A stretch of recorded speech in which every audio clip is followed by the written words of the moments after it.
자, 계속해서 우리가 보면은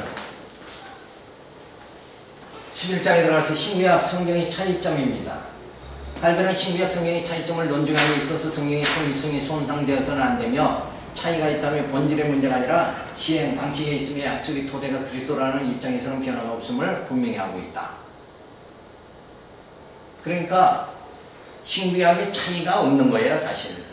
그러니까 구약은 옛 언약이고 신약은 새 언약이란 말이에요. 그러니까 언약이라는 면에서 동일한데 하나님이 우리를 깨닫게 하기 위해서 어렸을 적에는 그런 비유를 하잖아요. 주인의 아들이라도 어렸을 적에는 누구 밑에 있어요? 청지기 밑에서 청지기가 시키는 대로 어렸을 때 야 이렇게 해라 도련님이 이렇게 하세요. 그러면 그냥 말 들어야 되는 거예요. 그런데 아이가 커가지고 이제 모든 걸 알게 됐잖아요. 그러면 어떻게 해요?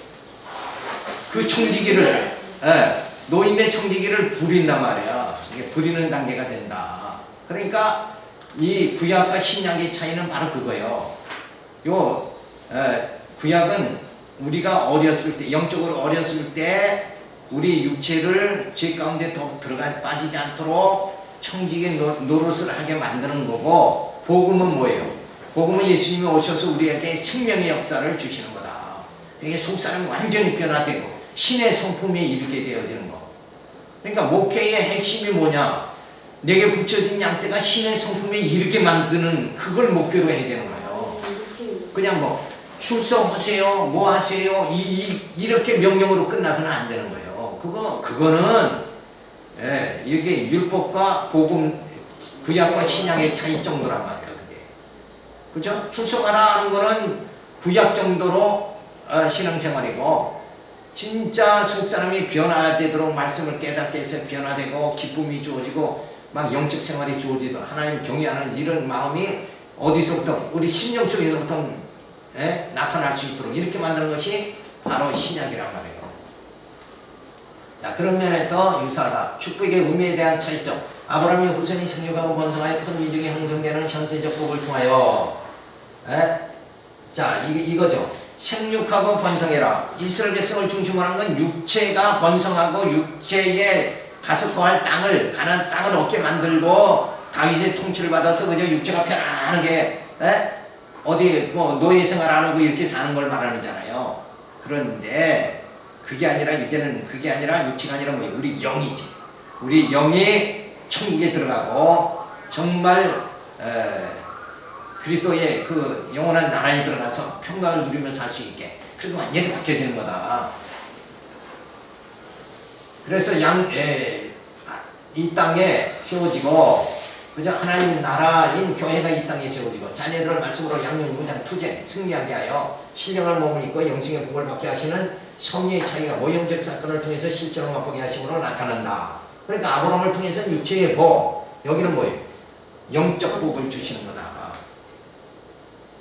가나안 땅에 들어가는 건 육체의 복이고, 우리가 하나님 나라, 신령한 나라 들어가는 거, 천국에 들어가는 건 뭐예요? 영적 복이다. 그런 면에서 복을 주시는 거는 마찬가지다. 근데 육체의 복이냐, 영적 복이냐, 그 차이가 주어진다. 그리스도에 대한 표현 방식의 차이점입니다. 구약은 실체가 없고 다만 실체의 형상과 그림자를 보여줄 뿐이었으나 신약은 진리의 실체 그 자체를 계시해주고 있는 차이가 있다. 구약은 인간 제사장이 아니라 제수키리에 사용되는 양은 영원한 제사장 그리스도에 대한 모형일 뿐이다. 그러니까 구약의 양 잡는 것은 결국 누구를 말하는 거예요? 예수 그리스도, 어린 양 예수 그리스도를 말해주는 거다. 근데 그것만 우리 하겠다 지금도 그런다 그러면 이건 바보 같은 짓이다 이거예요. 그죠? 그게 지금 그런 사람 누구예요? 이스라엘 백성들이 그거예요. 메시아가 오면 제사가 회복된다 이러고 양 잡겠다 그때 이러고 앉아있으니까 바보 같은 거다. 예수님이 어린 양 되셔서 단번에 죽으심을 통해서 우리의 죄가 영원히 사함받아요. 구약의 양 잡는 건 뭐예요? 죄 사함 받기 위해서 양 잡는 건데 이미 예수님이 오셔서 우리의 죄를 다 사해 주셨으니까 이제는 뭐예요? 양 잡을 필요가 없다는 거예요. 그래도 여전히 양 잡겠다 이러고 한다 그러면 이거 같이 어리석은 게 어디 있냐 이거예요. 그죠? 현재 유대인들은 그러고 있어요. 지금 그러고 있는 거예요. 저들은 이제 예루살렘 성전을 회복하고 거기서 양 잡아서 하나님 앞에 제사 드린다. 그 예수를 메시아로 인정 안 하고 있는 거죠. 제3의 방법이 현 시대 삶에서는 양장되기 아닐 텐데 무엇으로 대처하고 있나요? 제사 지내자는 제대. 그거는 잘 모르겠는데 하여튼 지금은 제사 안 받는 거. 밀떡 깜빡하고 제사 지내고 있어요. 그 사람들의 신앙은 예루살렘 성전을 회복을 해가지고 거기서 양 잡는다 그러니까 지금 양 안 잡고 있는 거지. 양은 아직은. 그럼 안 잡고 있는 그걸 회복하고 간다 그러고 양을 잡아봤자 성전이 없으면 아무 필요가 없잖아요. 자 그러면서 당연히 그리스도가 오심으로 폐지되어야 하는 것이다. 그죠? 구약의 율법은 복음에 대한 모형과 그림자일 뿐이다. 당연히 그리스도가 오심으로 마침이 되어야 함에도 불구하고 갈등은 율법을 도덕법, 의식법, 사회법으로 분류하고 의식법과 사회법은 그리스도로 성취되어 폐해졌으나 도덕법은 유지되어야 한다고 주장하며 율법 신앙을 고수하게 하는 오류를 범하였다. 이제는 그리스도가 오셨으므로 그리스도의 법인 사랑의 법으로 우리가 살아가야 된다. 그러니까 율법이 아니라 이제는 사랑의 법이다. 율법 그러면 행위를 말하는 거예요. 행위가 아니라 지금 뭐라고요? 믿음이다. 그것 때문에 종교 개혁을 한 거 아니에요. 그래서 가톨릭의 그 엄청난 우리가 그 종교 암흑 시대 그 영적 생활이 아니라 완전히 육체가 된 생활에서 이제 우리가 종교 개혁을 통해서 뭐예요? 말씀의 꼴을 먹고 우리 심령이 새롭게 되는 이 영적 생활을 하게 되어졌다. 그래서 사람이라는 게 누가 자꾸 시켜서 하는 거고 자기가 그 깨달아서 생각을 하면서 무슨 일을 하는 거고 전혀 다른 거다 이거예요. 그죠? 그냥 누가 시켜서 하는 건 로봇이고 자기가 머리를 써서 지각이 있어서 생각해서 하는 거 그게 바로 사람 아니냐 이거예요. 로봇이냐 사람이냐. 로마 가톨릭은 사람을 자꾸 로봇으로 만드는 거예요. 그러니까 성경도 못 보게 하고 생각하는 건 누가 생각해? 교황이. 그래서 교황이 메시지 내리는 대로 그냥 그거 읽고 그냥 생활하는 거예요. 생각 자체를 못하게 하는 게 로마 가톨릭이에요. 그런데 개신교는 뭐예요? 말씀을 듣고 깨닫고 심령이 기쁨으로 믿음으로 행할 수 있게 만드는 게 바로 개신교 복음신앙이다. 이 엄청난 차이를 알겠죠? 네. 자 그러면서 세 번째 율법과 복음의 차이를 말합니다. 율법은 종문으로 된 것이요 복음은 영으로 된 것이며 이게 엄청난 차이죠. 그죠? 율법은 돌판에 쓴 것이요 복음은 사람의 마음판에 쓴 것이며 율법은 죽음을 전하는 것이요 복음은 생명을 전하는 것이며 율법은 정죄에 속하는 것이며 복음은 의에 속한 것이며 율법은 없어질 것이요 복음은 이 길이라는 건 뭐예요? 영원히 있을 것이라는 점에서 차이가 있다. 그러나 이러한 차이는 본질적 차이가 아니라 율법이라는 과정을 통하여 복음이라는 실체를 발견하는 것이며 미숙함에서 성숙함에 이르게 하는 하나님의 섭리라는 측면을 알아야 된다. 율법에 가둬뒀다가 예수님이 오시니까 이제 예수 안에서 우리의 속사람이 신의 성품에 이르게 만드는 거다. 그러니까 하나님의 형상을 닮아가도록 만드는 것은 뭐예요? 복음이지 율법이 아니다. 그럼 우리가 하나님의 형상을 닮아가는 게 그래서 하나님 나라에 들어가서 영원히 사는 것이 우리의 목표라고 그러면 당연히 율법보다는 뭐가 유리한 거예요? 복음이다. 복음 신앙을 가져야 된다. 너무나도 분명한 거예요. 그러나 이러한 차이점 본질 차이가 여기까지 맞죠. 바울은 의무는 죽이는 것이요 영은 살리는 것임이라 한 것은 율법의 행위의 대가에 따라서 생사의 판결이 가해지지만 그리스도는 성령에 거듭나게 하는 사역으로 말미암아 은혜의 믿음으로 살게 하심을 뜻하는 것이다. 그러니까 율법이라는 것은 육체가 잘못하면 죽이고 살리고 이러지만 복음은 뭐예요? 우리의 속사람을 새롭게 만들어가지고 구원에 이르게 만든다. 이게 기능 자체가 완전히 복음과 율법은 전혀 차이가 많이 나는 거다. 그래서 제가 늘 말씀드리는 건 하나님께서 우리를 하나님 자녀로 만들어 가신다. 만들어서 인간은 누구를 만들 수가 없고 자기 자식도 어떻게 만들 수가 없어. 그죠? 그러니까 속을 새기는 거란 말이야. 그 자식이 부모가 계획한 대로 짝짝짝 그 마음이나 생각, 행동을 다 지배하고 부모가 이끌어갈 수 있다 그러면 얼마나 좋겠어요. 근데 우리가 마음대로 못하잖아. 근데 하나님은 뭐예요? 우리의 생각도 우리의 마음도 하나님이 다 변화시켜가지고 하나님의 형상을 이루어 나가게 우리를 만들어 가신다니까. 죄인에서 뭐예요? 의인으로 만들어 가신다. 전에는 어리석었지만 이제는 뭐예요? 성숙하게 지혜로운 자로 우리를 만들어 가신다. 그래서 내가 그 하나님을 믿으니 그런 하나님을 믿으니까 편안해지는 거예요. 왜? 가만히 보면 내가 이렇게 생활하다가 천국 갈 수 있을까? 나의 어리석은 보면 좀 이거 믿었지 못하잖아요. 그죠? 나 자신을 볼 때. 근데 나를 붙잡아 주시는 하나님께서 나를 뭐예요? 연단을 통해서 성숙하게 말씀을 점점 깨달아서 신의 성품이 이르게 누가 만들어 간다고요? 하나님께서 성령을 보내가지고 나를 그렇게 인도해 주신다는 거예요. 그러니까 우리는 안심이 되는 거예요. 하나님이 나를 붙잡아 주시니까 안심이 된다 이거예요. 그래서 우리 영적으로 사망이 나를 엄습한다 할지라도 그 사망에서 나를 건져 주실 분이 여호와 하나님이시다. 이런 믿음이 주어지니까. 그래서 뭐예요? 산 소망이 우리에게 주어진다. 그러니까 나를 믿어서 내가 편안하게 살아가는 게 아니라 나를 붙잡아 주신 그 하나님이 내가 믿음직스러우니까 편안하게 사는 거다. 그죠? 내 육신적으로 내일 어떻게 될지 나도 알 수가 없어요. 내일 내가 어떤 어리석은 판단을 할지 알 수가 없지만 성령께서 나를 붙잡아 주시는 말씀이 기억나서 정말 이게 하나님의 기쁘신 뜻이다 하고 바르게 살아가면서 천성을 향해서 우리가 다른 박질할 수 있도록 누가? 나는 할 수 없지만 나를 붙잡아 주신 성령께서 그 하나님께서 나를 그렇게 인도해 주신다. 그러니까 하나님이 믿어지는 것만큼 뭐예요? 내 마음에 편안함이 주어지는 거예요. 근데 그 하나님이 덜 믿어지면 그만큼 나는 불안한 거죠. 자, 이런 하나님의 섭리를 우리가 살펴볼 수 있는 말씀이 바로 이런 내용이다. 네 번째로 율법과 복음의 기능적 차이점을 말해주는 구약은 사람의 마음의 두려움을 만들어내기 때문에 종노릇에 속하는 것으로 말하나 신약은 뭐예요? 신뢰와 확신을 갖게 하기 때문에 자유에 속한다고 말한다.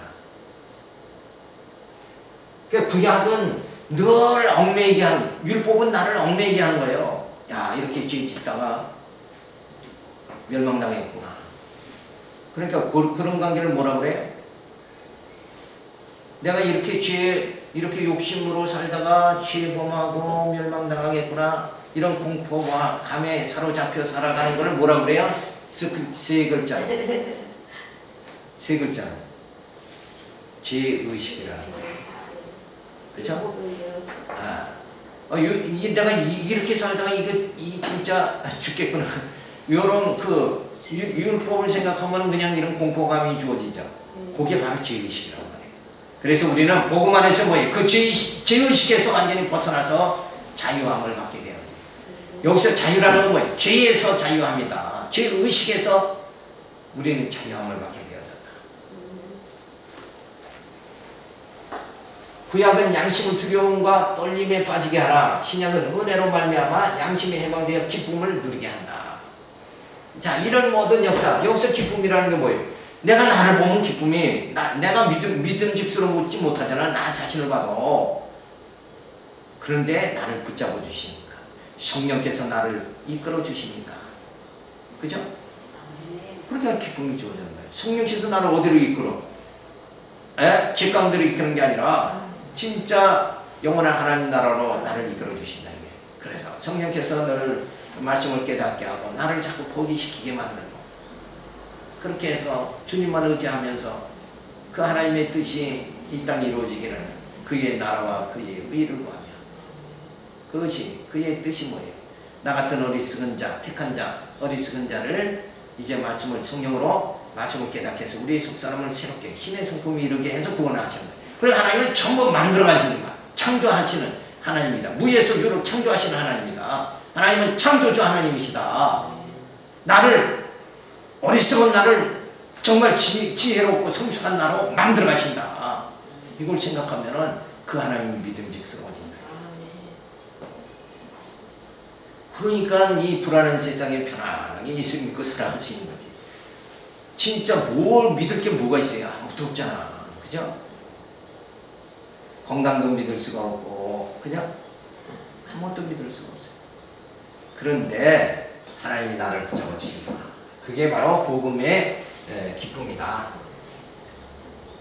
다섯 번째, 구약과 신약이 추구하는 형상적 차이점을 말합니다. 하나님의 나라에 대한 모형적인 계시는 구약에 나타난 이스라엘이고 실체적인 계시는 그리스도의 교회라는 차이다.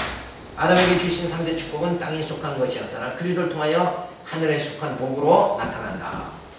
그러니까 아담에게 주신 3대 축복, 이게 뭐예요? 생육하고 번성하고 충만. 그렇죠. 그 3대 축복이 누구를 통해서? 그리스도를 통해서 우리에게 주어질 때는 하늘에 속한 우리 영의 영. 하나님의 자녀로 번성하고 천국을 정복하고 그리스도의 통치를 받으면서 영원히 살 수 있게 그렇게 만들어주는, 그걸 뭐라고 그래? 신령한 복이다. 그러니까 육체의 복이 아니라 신령한 복. 아브라함에게 주신 복은 육체의 복이었지만 우리에게 주신 복은, 예수 그리스도를 통해서 주시는 복은 영원한 복이다. 그러니까 아브라함에게 번성, 정복, 통치의 복을 주시죠. 그 복이 누구를 통해서? 그리스도를 통해서 우리가 번성하고 정복하고 통치하는 복으로, 신령한 복으로 우리에게 주시는 것이다. 그래서 그걸 형상적인 차이점은 있지만 결국은 뭐예요? 같은 것이다. 그죠? 육체의 복을 받게, 율법 아래 거하여서 육체가 범죄하지 않게 만들다가 이제 진짜 복, 신령한 복을 우리에게 받게 만들어 주신다.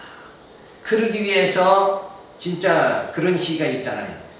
정말 비바람에 모질게 견디다가 모라니 꽃을 피운다. 국화꽃인가? 내 이렇게 모른다. 국화꽃을 피웠다. 그죠? 그 엄청난 기간이, 고통의 기간이 있음으로 인해서 아름다운 꽃을 피는 거예요. 우리가 육체로 정말 이 율법화에서 여러 가지로 고통받고 정말 순환받고 이러다가 진짜 복음 되신 그리스도를 통해서 우리 영적 꽃이 피게 돼요. 이 아름다운 꽃이 피어지는 그날을 우리가 사모하면서 설레임을 가지고 살아가야 된다. 그냥 출석했으니까 나 이 교회 20년 다녔다 이거 자랑하는 그런 게 그 정도의 수준이 아니라 진짜 우리 심령이 정말 영적 꽃을 피우는 신의 성품이 이뤄가지고 진짜 우주를 갖다 다 흡수할 수 있는 이런 마음이 주어져야 된다. 그러니까 조그만 사건에 그냥 울고 이러는 게 아니라 이 온 역사를 소화할 수 있는, 하나님의 역사를 소화할 수 있는, 영적 역사를 소화할 수 있는, 그래서 그 하나님의 프로그램을 딱 보면은 느긋함이 주어질 수 있는, 그래서 성경을 공부해야 된다. 하나님의 뜻이 무엇인가? 성경에는 나타나 하나님의 계획이 무엇이고 하나님이 작정하신 그것이 무엇인가? 그래서 하나님의 뜻과 작정과 계획이 무엇인가? 그걸 성경을 통해서 이렇게 전체적으로 우리가 자꾸 살펴보면 여기서 율법과 복음의 요 비교만 하더라도 이게 얼마나 수준 차이가 주어지냐 이거예요. 우리가 율법 아래 몽학 선생의 지도를 받는 것이 아니라 이젠 주인의 아들로 하나님의 자녀로 우리가 살아가게 되어졌다. 여기에 진짜 뭐라 그랬어요? 종노릇이 아니라 이제는 뭐예요? 자유한 자가 되어졌다. 얼마나 기쁘냐 이거예요. 이런 생각의 변화가 이게 억죽이 되는 게 아니란 말이에요. 자유자는 됐는데 생각하는 건 맨 종생하는 거예요. 율법 행위에서 벗어나지는 못하고 있는 거 아니에요. 그럼 말은 자유자가 됐는데 그죠? 실제는 뭐예요? 그 행위에서 못 벗어나서 거기서 매여 산다 이거예요. 그렇게 하면 안 돼. 행위에서 우리가 자유함 받아요. 우리가 믿음으로 구원받는다. 내가 나된 것은 나의 나된 것은 하나님의 은혜다. 내 행위가 나를 만드는 게 아니라 내 행위는 추하고 늘 부족하잖아요. 그런데 주님의 은혜가 나를 만들어간다. 은혜 아래서 내가 살게 된다. 얼마나 이게 참 이런 말씀 우리가 생각하면 얼마나 참 멋있느냐 이거예요.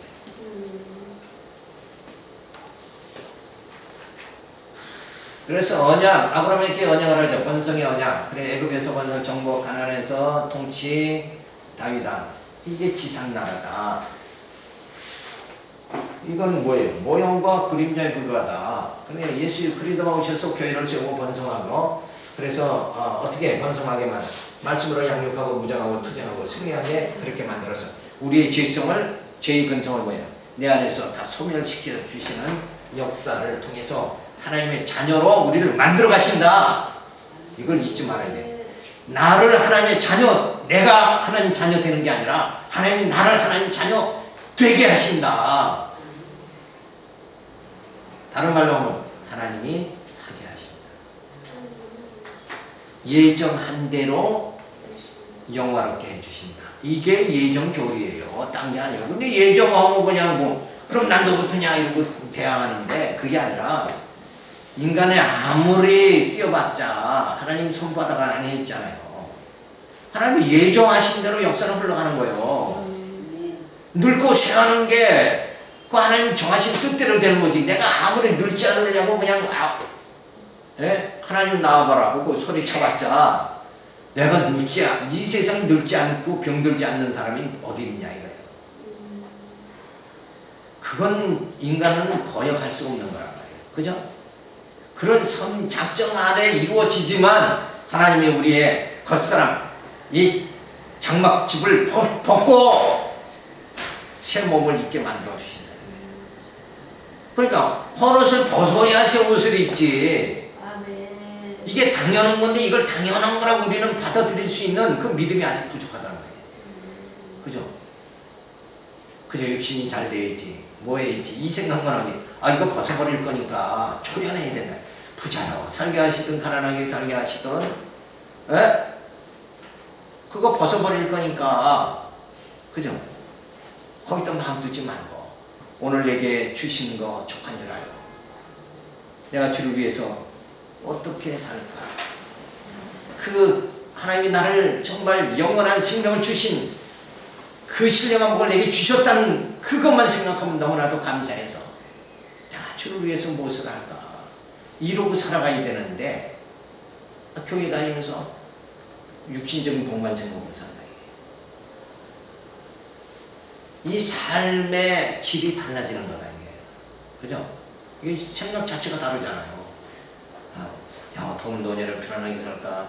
하나님이 내게 더 복을 주셔야 되는데 이 생각만 하는 거고 그 신령한 복을 내게 주셨으니까 내가 주를 위해서 어떻게 살아갈까? 사도바울 같이 그 복음의 열정으로 막 힘있게 살아간다. 사도바울이 그렇게 맨날 매맞고 쫓기고 했어도 그가 불행했어요? 그럼 불행하지 않았어요. 내 몸에 예수 그리스도의 흔적을 남기노라. 더 남겼으면 내가 주의 이름으로 고난을 더 받는 것이 주의 나라가서는 뭐예요? 그게 영광이다. 그 나라에서 상급을 더 많이 받을 것이다. 그러니까 이 땅에서 더 고생해야죠. 근데 우리는 어때요? 이 세상에 어떻게든지 예수 믿은 사람은 복 받아가지고 고생 안 하는 쪽으로만 생각한다. 이 생각의 차이가 엄청나게 달라지는 거예요. 저기 가서 상금 많이 받으려면 여기서 고생 더 해야 되죠. 그건 맞는데요. 또 예수 믿는 사람들이 너무 못 살고 너무 가난한 것도 덕이 안 된다. 덕이 안 되고 하나님 영광관리는 예수 믿는 사람들은 다 찌질이 가난해 막 이런 손가락질해요. 근데 그거는 인간적 그 세상 자체도 인간적으로 생각한다고. 그게 아니라 성경을 보면 다 분복이야. 내가 가난한 것도 하나님이 그렇게 주신 거고. 그럼 예수 믿는 사람이 다 가난한 게 아니잖아요. 그런데 그죠? 세상 사람들이 그렇게 생각을. 근데 우리가 믿는 사람은 그렇게 될 수밖에 없는 건 뭐냐면 애당초 영리 사업을 목적으로 안 하고 영적 생활에 신경을 쓰면은 육신적으로 부자 되는 건 좀 되기가 어렵잖아. 그렇지 않아요? 돌을 자꾸 닦는 사람은 물질적으로는 가난할 수밖에 없는 거지. 그게 영원한 것을 추구하다 보면 현세적인 거를 좀 소홀히 할 수밖에 없는 거다 이거예요. 목적 자체가 우리의 목적이 우리의 원하는 것이 소원하는 것이 분명히 하늘에 있는 거지 땅에 있는 것을 소망하는 게 아니잖아요. 그래서 사도바울은 위의 것을 구해라. 땅의 것을 구하지 말라. 이렇게까지 사도바울이 가르치니까 아니 하늘의 것 구하다 보면 땅의 것은 좀 많이 못 쌓는 게 당연한 거 아니에요? 근데 그런 말에 우리가 신경 쓰지 말고 그러면 땅의 걸 많이 구하면 심령의 기쁨이 좋아져요? 저들한테 물어봐요. 그건 아니잖아. 신령한 복은 우리의 기쁨은 이 물질로 해결 안 되잖아요. 그보다 물질로 주어지는 기쁨보다 이거는 엄청난 복이잖아요. 여기서는 그쵸? 그게 목적이니까. 우리는요. 그러니까 맛이 다르다는 거지. 같이 음식을 먹고 커피 한 잔을 같이 나눠도 북태자가 먹는 커피 맛하고 진짜 영원한 소망을 가진 자의 커피 맛 마시는 거고는 다르다. 의미 자체가 다르다. 맛이 다르다. 인생의 맛 자체가 다르다. 저도 그런 걸 느꼈는데요. 장사할 때 보면요. 우리 인테리어 제품이나 이제 부유한 사람들이 많이 사는데 가보면 기독교인은 별로 물론 그것도 생각을 안 줘서 없고 거의 다 카톨릭이 다 잘 살아. 다른 나라 안 되겠지만 거의 다야. 비율이 많죠. 네. 그런데 그런 것도 우리가 그런 걸 기준으로 하는 게 아니라 지금 내가 많은 것을 가졌다 안 가졌다 이게 중요한 게 아니라 내 심령의 기쁨이 얼마만큼 많이 있는 하긴 기독교인이 그래서 그런데 신경을 안 쓰는지도 모르겠다. 그렇죠. 안 쓰니까 안 사는지도 모르겠네. 근데 이제 하나님이 좋은 환경을 주시면 그만큼 일을 더 많이 하라는구나 이러고 그건 열심히 신경 쓰지. 하고 그래서 어쨌든 사도 바울의 사상을 우리가 가져야 된다. 그죠? 돈을 딴 데서. 세상적으로 존경받는 게 아니라 진짜 영적으로 존경받는 인물이 될 수 있다.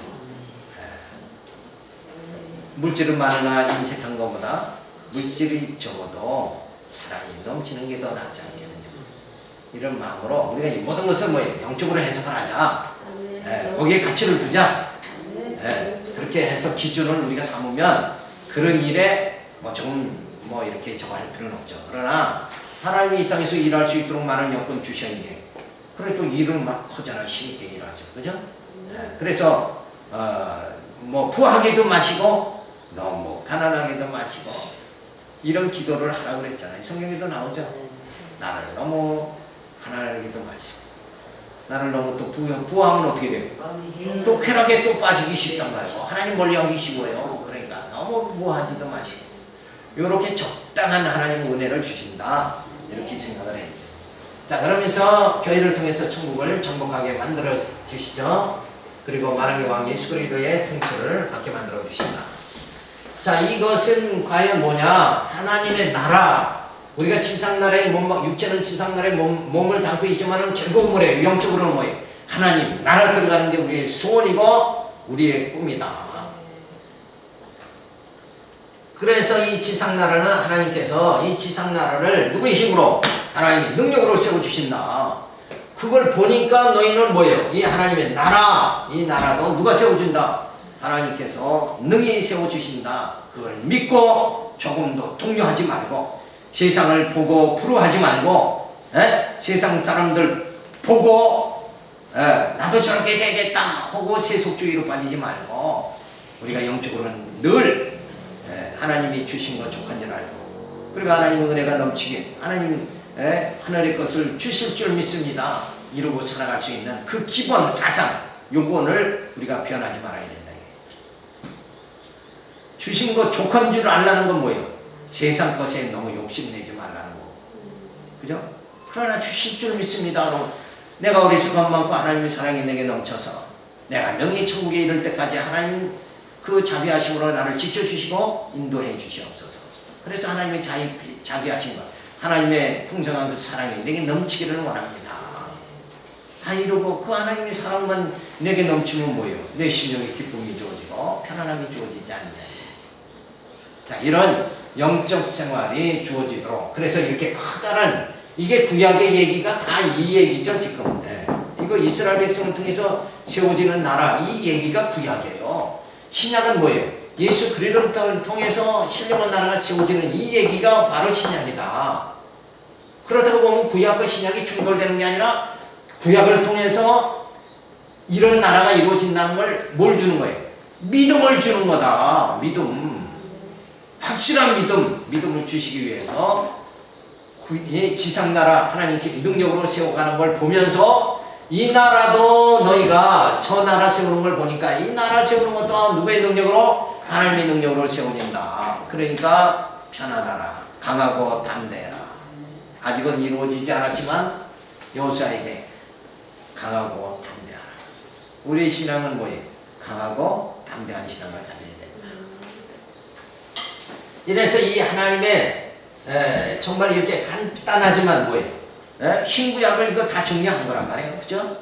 구약은 다 지금 저거 아니에요? 역사서고 다 이 얘기란 말이에요, 지금.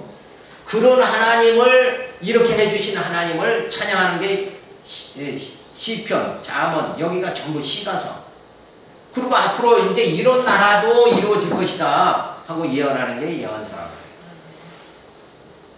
신약은 그걸 구체적으로 예수님이 오셔서 우리의 눈으로 확인하게 만드는 작업이 신약 성경입니다.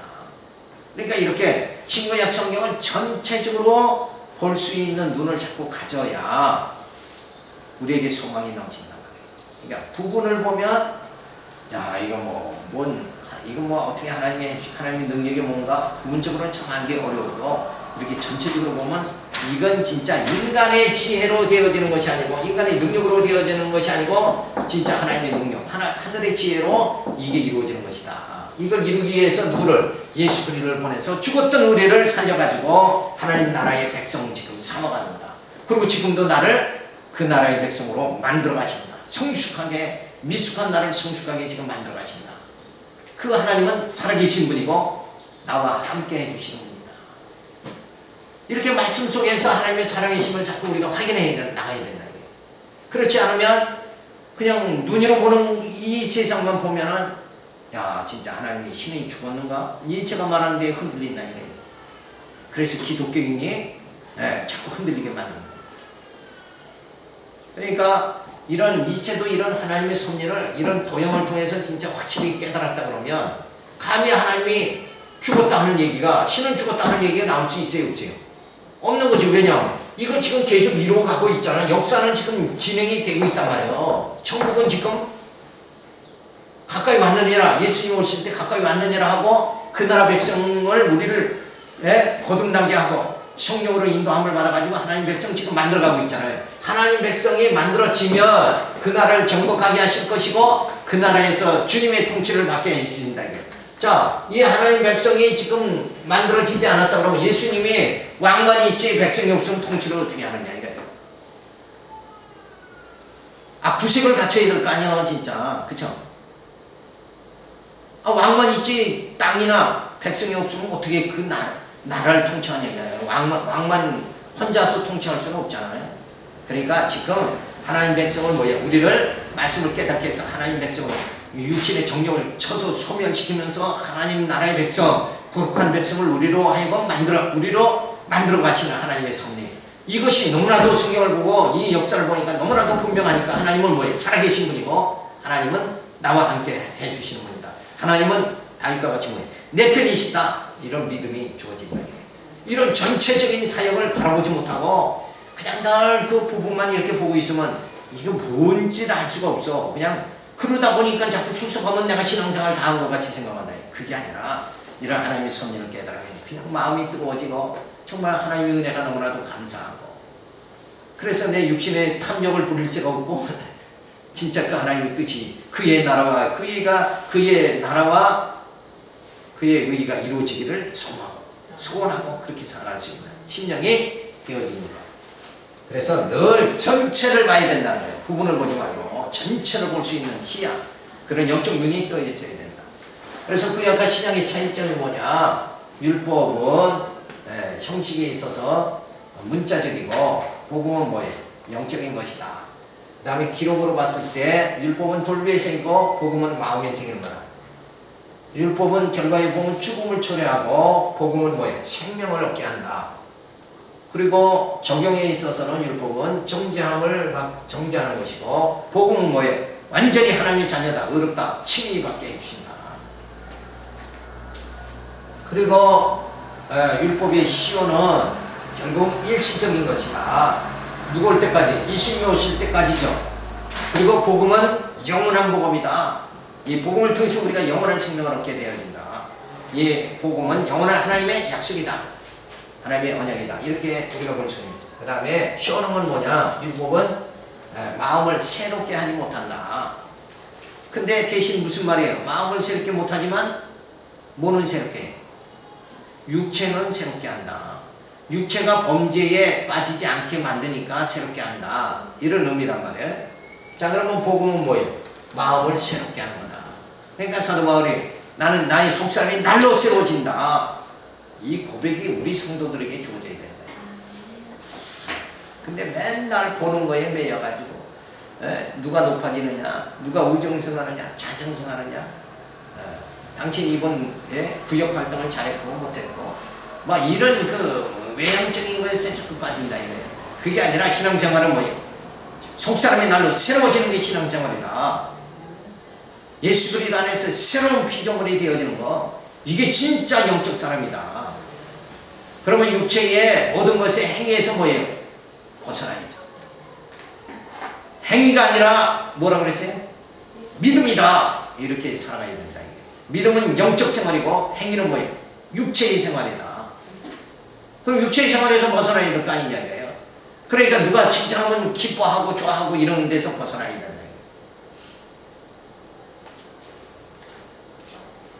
따라서 하나님께서 자신을 계시하시는 방편상에 있어서 구약과 신약은 모형과 실체로서의 차이가 있을 뿐이지 계시의 원칙과 원리에 있어서는 일관성이 있는 것이다. 구약과 신약은 충돌되는 게 아니라 일관성이 있다.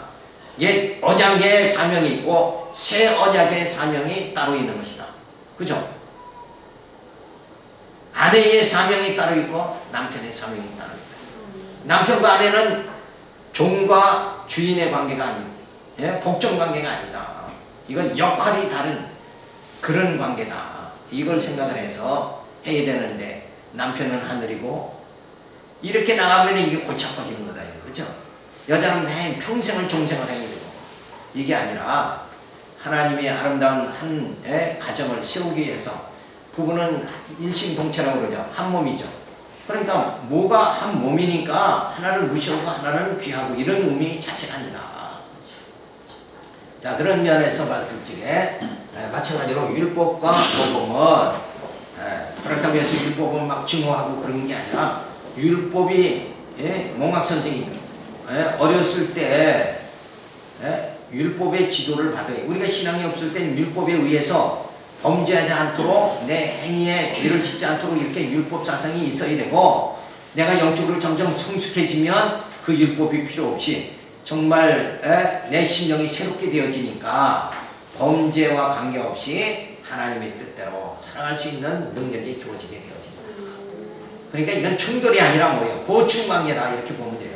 그게 어렸을 땐 필요한 거예요. 율법이 신앙이 없을 땐 필요한 거예요. 그래서 출석해야 된다 뭐 해야 된다 그렇게 해야 또 출석해야 말씀을 듣고 속사람이 변화가 되는 거예요. 그죠? 출석 안 하면 말씀 들을 길이 없잖아요. 그러니까 어린 신앙은 열심히 출석하게 율법의 규범에 의해서 열심히 출석하게 만들고 이제 말씀을 자꾸 들으면 자유함을 받게 되니까. 레벨에 따라서 이게 적용 방법이 자꾸 그렇죠. 그 뭐라 그러죠? 우리 아이들 공부할 때 그 눈높이 교육을 하기 위해서 하나님은 율법도 주셨고 복음도 주셨다.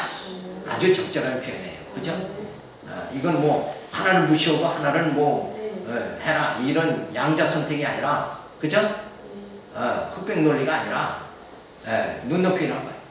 그죠? 어렸을 때는 천국이 안에 있어야 돼요. 사도 바울은 그렇게 율법과 복음의 관계를 사도 바울은 그렇게 설명하잖아요. 청지기 어렸을 때는 주인의 아들이라도 청지기의 지시를 받고 살아가지만 그가 장성하면 청지기를 지시하고 명령하고 살아갈 수 있게 된다. 그러니까 이제는 우리가 행위에 매이는 것이 아니라 뭐예요? 영적으로 우리 속사람이 신의 성품에 이르게 되니까 영적으로 하나님 찬양하면서 살아갈 수 있는 정말 아름다운 생활이 주어진다. 이거를 우리가 살펴볼 수가 있습니다. 제 12장에 들어가서 그리스도는 중보자의 직분을 다하기 위하여 인간이 될 필요가 있었다고 말해줍니다. 그래서 그리스도의 성육신에 대해서 말하기는 첫 번째 그리스도께서 성육신이 하신 근거가 뭐냐? 왜 예수님은 이 땅에 오셨느냐? 그 근거가 뭐냐? 그죠? 그리스도의 성육신은 피조물인 인간을 창조하시고 구원하신 하나님의 작정에 근거한 것이다. 그죠? 그 하나님의 그 작정 프로그램에 따라서 아담을 타락하게 하고 예수 그리스도를 보내가지고 생명을 얻게, 생명을 공급해 주시고 그 과정을 통해서 뭐예요? 하나님의 자녀들을 성숙하게 해서 하나님의 형상을 힘있게 해서 하나님 영원한 나라에 들어가서 살게 그렇게 만들어 주신다. 그래서 결국은 뭐예요? 아담을 타락하게 하는 거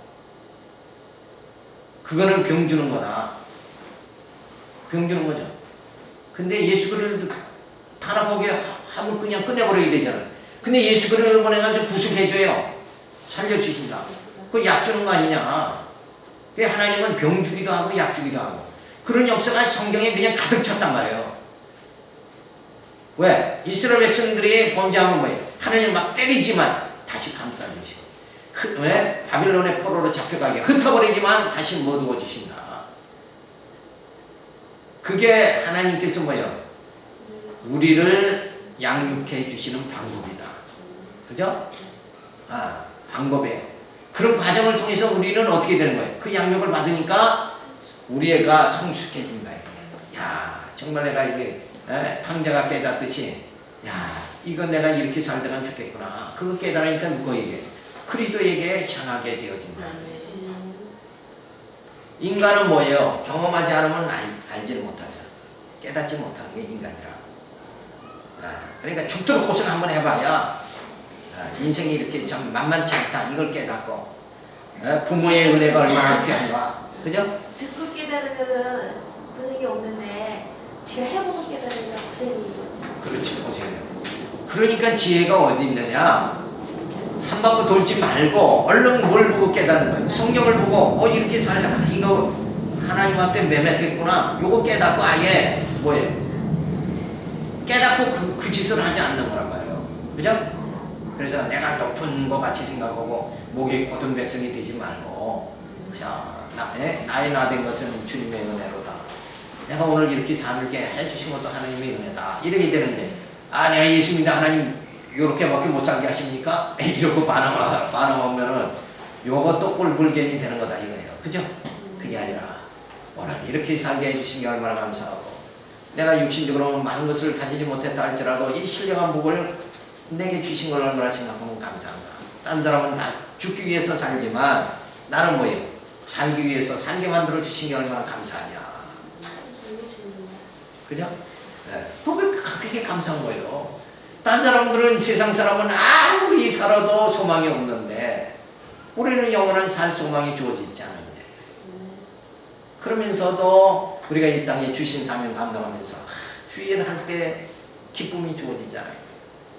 썩을 것을 위해서 살아가는 것이 아니라 썩지 아니할 것을 위해서 내가 지금 살아간다는데 여기에 내 인생의 가치와 의미가 분명히 있다.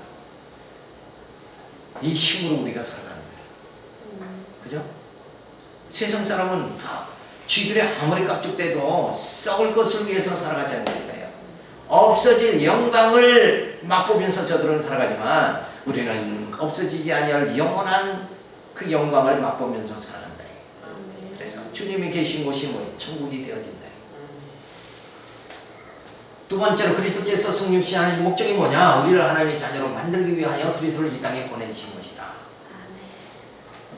그래서 하나님은 우리를 만들어가시고 하나님 자녀 만드시기 위해서 죽었던 우리를 살려가지고 성령을 통해서 우리의 속사람을 신의 성품에 이르게 만들고 이게 이 과정이 뭐예요? 그게 성경이 다 기록된 거 아닙니까? 제가 새롭게 말하는 게 아니라 예수님이 이 땅에 오셔서 죄로 죽었던 우리를 살리셨다. 이거 누구나 다 알고 있는 거 아니냐 이거예요. 그리고 성령을 통해서 우리를 지금 양육해 말씀으로 양육해 교회를 세워가지고 말씀으로 양육해 나가신다. 이게 너무나도 분명한 거다 이거예요. 그런데 이 전체를 깨닫지 못하니까 이걸 전체로 이렇게 조명을 해봐야 되는데 부분만 자꾸 하다 보니까 이게 기쁨이 적어지는 거다. 이런 하나님의 크신 뜻, 하나님은 어리석은 나를 예수 그리스도 보내가지고 정말 나를 제 가운데서 자유함받게 해주시고 성령이 나를 하나님의 자녀로 정말 이 속사람을 하루 새롭게 이렇게 만들어 가시고 하늘의 소망을 부여잡고 살아가게 만들어 주시는 거. 이거 생각할 때 그 하나님의 나를 향한 하나님의 사랑이 어떠한가. 이거 생각할 때 너무나도 감사하다. 그러니까 위의 것을 생각하면 감사가 넘치는 거고 땅의 것 생각하면 야 이거 왜 이렇게 살다 가냐 그러면서 그냥 짜증이 난다. 그러니까 감사는 위의 것을 봐야 감사가 나옵니다. 네. 그죠? 땅에 보면 감사가 안 나와. 그런데 성경은 뭐라고 그래? 범사에 감사하라. 그죠? 근데 성경은 그러면 그게 말이 돼요? 안 되지. 땅에 것 보면 감사가 안 나오는데 그러니까 성경은 뭘 보라는 거예요? 위의 것을 보라. 그 얘기지. 그 위의 것이 뭐예요? 그 하나님이 내게 베풀어 주신 천번만번 돌에 맞아 마땅한 죄인을 구원해 주시는 그 하나님의 사랑, 그 사랑을 생각할 때는 감사가 그냥 넘칠 수밖에 없는 거다. 그래서 늘 위에 보는 사람을 위를 보고 사는 사람은 감사가 넘치고 땅을 보고 사는 사람은 야 김한국이가 이 땅에 와서 용모냥 요꼴로 살다 가느냐 하나님 섭섭합니다. 이러고 원망하며 살 수밖에 없는 거예요. 그러니까 베풀어 주신 은혜가 얼마나 큰 것인가. 이거를 성경을 통해서 깨달으면 정말 그 하나님의 사랑을 바라보면서 정말 기쁜 마음으로 살아갈 수 있다. 그래서 이걸 해도 기쁘고 저걸 해도 기쁘고. 세 번째, 성육신과 타락과의 관계를 보면 칼빈은 아담의 타락이 하나님의 작정보다 시기적으로 앞서는 것으로 전제되어 있지 않다. 그러나 우리는 만세전에 하나님께서 결정하신 사실을 주목하게 되는데 하나님께서 그때부터 인류의 불행을 치유하시기를 뜻하신 것이라고 주장한다. 결국 영원적 개념에서 볼 때는 타락이나 성육신이나 하나님의 뜻에 의해 이미 작정되었던 것이 시간세계 안에서 사실화되어진 것이라고 보여야 된다. 그러니까 영원 세계 안에서 하나님께서 이렇게 하겠다 하는 게 시간세계 안에서 전부 드러나는 거예요. 그 드러남을 통해서 결국 뭐예요? 우리를 훈련시키고 하나님 자녀 만들어 가신다. 만약 타락하였기 때문에 성육신 하신 것이라고 단편적으로만 추론한다면 하나님을 인간의 삶에 도움을 주는 보조자로 전락시키게 된다.